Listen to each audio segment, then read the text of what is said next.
Here's what's coming up on the Chiefs Report. I'm Harrison Graham. The other Harrison, Butker, not doing kickoffs this year. We'll tell you about the latest on that.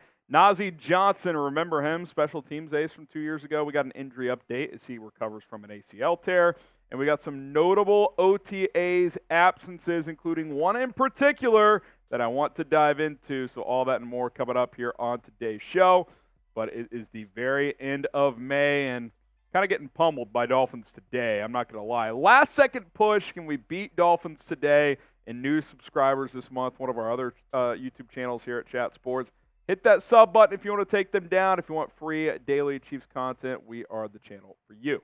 All right, let's start with Harrison Butker not doing kickoffs. Well, the Chiefs are considering limiting the amount of kickoffs he does this year, and the reason for that is provided by Dave Toub right here, the Chiefs special teams coordinator. He says, I like to have somebody who is able to make a tackle. Butker is able to make a tackle, but I really don't want him making tackles all year long. If you watch the XFL, I watched every play. I bet kickers were involved in at least 25 to 40% of the tackles. Of course, the XFL kickoff rule is the new NFL kickoff rule. Either trying to make a guy bounce back or trying to make the tackle or missing the tackle. We don't want Butker in that situation. This is pretty fascinating from Dave Toub, who's one of the more innovative and successful special teams coordinators of all time. And when he says, I watched every play, I absolutely believe him. If it's true that, say, even if it's on the lower end of that 25 to 40%, 1 out of every 4 kickoffs, the kicker's having to get involved, that's something teams are going to have to take into account, especially if you have a kicker of Butker's caliber. Like, you do not want him getting injured because you need him to be able to hit big kicks for you in big games. So it's going to create a lot of returns with the alignment. I do think you're going to see kickers having to make more tackles, and it's going to be interesting to see the different type of personnel, both on the kicking team and the return team, that these teams start to use. Now, Dave Toub mentions a couple of guys that could get involved on kickoffs. He said Justin Reid can cover, he can kick, and he can go down there and make tackles. A guy like Justin is a guy they have to worry about. They have to get him blocked, and they have to give up blocking someone else. He also mentions Louis Rees-Zammit, the rugby player. Zammit, thank you, producer Coop. He says he's done above and beyond what I expected. He can kick field goals. He can be a kickoff guy for us. He's every bit as good as Justin Reid is at moving the football and stuff like that on kickoffs. And Rees-Zammit might be the ideal guy because, sure, Justin Reid can do it, but do you also want your starting safety kicking off 4, 5, 6 times a game? I don't know if I want that.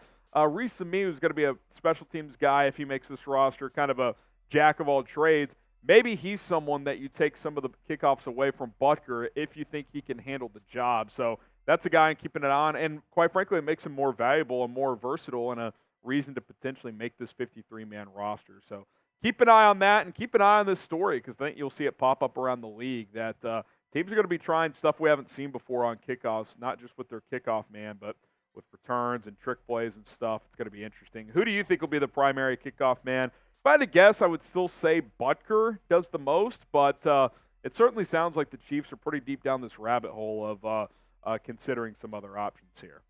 Let's get to Nazeeh Johnson here and his injury update. He did an interview the other day and said, I'm about 90% after tearing his ACL about 9 months ago, and I think that's a pretty good sign. That means he's probably going to be ready for training camp soon, I would think. Training camp gets going in right around 2 months, so that put him at 10 and a half, 11 months. So that's typically enough time to be recovered. He said he hasn't been cleared to do full team drills yet, but he's getting close. So remember, Nazeeh Johnson 2 years ago as a 7th-round pick was a special teams ace, and now you look at kind of the cornerback room with L'Jarius Sneed gone. I think you got your 2 outside guys, although Trent McDuffie's going to play more outside this year, but Williams, Watson, and McDuffie are going to be your 3 starters. But that CB4 job is kind of right there to take. I know they like Nazeeh Johnson. They like Nick Jones as well, player they took last year late in the draft. So those are a couple guys in the mix. Echo Boydo is a name to watch also as a potential player who could get some snaps at corner beyond the top 3 guys. And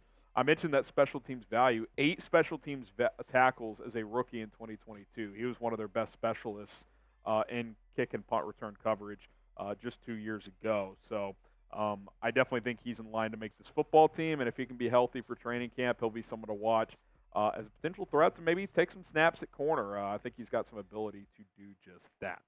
Today's show is sponsored by PrizePicks. Go to prizepicks.com/CLNS. Use the code CLNS to get a deposit match up to $100. If you're a first-time customer, it takes less than 90 seconds to create an account, less than 60 seconds to fire your first entry. The way it works is simple. 2 to 6 player entries. Choose more, choose less on the stat projections provided by PrizePicks. Got NBA playoffs, NHL playoffs. You also got season-long NFL stat projections. A couple of NFC North plays I like here. Take the more on DeAndre Swift rushing yards, 850.5. He had over 1,000 last year in Philadelphia. Now he's in Chicago. Amon-Ra St. Brown had 10 touchdowns last year, so more than 7.5 feels like a really good opportunity. Free bread, if you ask me.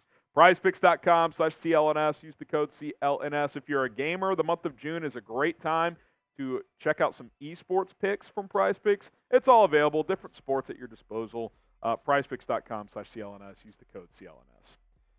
Oh, Kadarius Toney. Toney. Absent again, it appears, at OTAs. According to reporters on the ground on Thursday, he was not out there. Now, again, they're voluntary. He could be excused. Who knows? But out of the notable absences, he's the one that stands out to me. Chris Jones, Marquise Brown, Kadarius Toney. Chris Jones is a future Hall of Famer. Marquise Brown, yeah, it's his first year with the team, but he's been training with Mahomes all offseason. He's been there for the most part. Kadarius Toney wasn't there last week when the media was, not there this week when the media is there.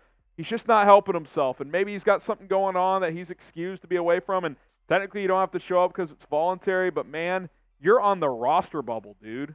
I don't get it. And, maybe we'll get a clarification of why he's not there, and maybe it's excused and it's no big deal, and, that's very much a possibility, and I will be the first one to say, okay, hey, on me, but it just doesn't look great, man. Like, he was horrible last year. Let's just be honest. I mean, he's supposed to be this explosive playmaker. He drops everything. He averages less than 6.5 yards per catch. That's like some running backs flirt with that number on the ground. He's barely hitting it in the air. I don't know, man. The more and more time goes on, I don't know if he's going to be on this team in 2024. What do you think? Is Kadarius Toney going to make this team? Type Y for yes, type in for no. Give me your thoughts down in the comments because I'm leaning no at this point in time. Quick note from OTAs, Xavier Worthy was there but did not practice. He's still nursing a hamstring issue. They're obviously going to be cautious with that. Kind of another great point, though. Like, he's nicked up and he's still there, and Kadarius Toney's nowhere to be found. Again, could be excused. Do want to throw that disclaimer out there. Speaking of OTAs, tomorrow we will have Chiefs OTAs winners and losers up on the channel, so be sure to check that out. And that's why you subscribe, because we continue to bring you guys content on the latest news and notes from OTAs, other rumors that are out there, and a whole lot more. So hit that sub button. My name's Harrison Graham. We'll see you soon.